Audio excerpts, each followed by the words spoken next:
আসসালামু আলাইকুম প্রিয় ভিউয়ার্স, আপনারা দিন মাদান কিলা জানাইও। তো আজকে আমার মামায় অনলাইন থেকে মাছ ধরার একটা আজব জিনিস অর্ডার করি আনছন। জিনিসটার দাম হইছে ডেলিভারি সহ 500 টাকা। তো এইগুলো নাট বল্টু দিছে না, এর লাগিয়া 100 টাকা কম দিছন। অনলাইনের জিনিস তো আর কোনোদিন ঠিক হইছে না, এখন তো সবে জানরা। তো পরিবর্তে আমরা তার দিয়া বান্ধিছি আর ভিতরে মাছ ধরার লাগে খানি দেওয়ার কারণ তো বুঝরা, মাছ খাওয়ার লাগি আইয়া ধরা পড়তো।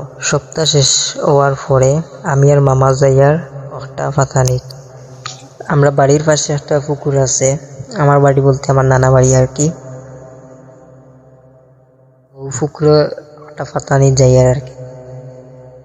ওইলো ফাতানি জায়গা, দিক সেদিক চাইয়া ফিক্সড করলাম জায়গাত ফাতানি যায়।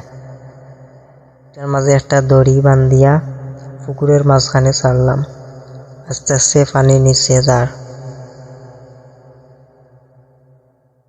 এটা ফাতাইছি বিকাল 3টার দিকে, আর এখন সময় রাত 10টা।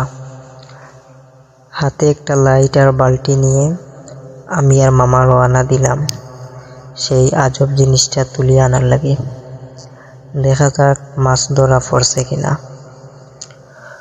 তো আশেপাশে জিনবুতকে উপেক্ষা করে আমি আর মামা যাচ্ছি শখের মাছ ধরতে।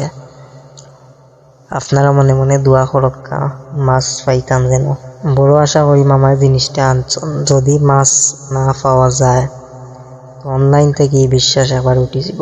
তো মামায় আস্তে আস্তে দড়ি টান দিয়া দেখা যাক মাছ পাওয়া যায় কিনা। তো ফাইনালি আমরা আলহামদুলিল্লাহ মাছ একটাও পাওয়া যায়নি। আমি আর মামা হতাশ, একই হলো, একটাও মাছ নাই। একটা দারকিন্দার হাঁকাডালিও হামাইল না, হামাইছে না। যাই হোক, সব থেকে বড় জিনিস হইল শখ, পাওয়ার না পাওয়াটা বড় না।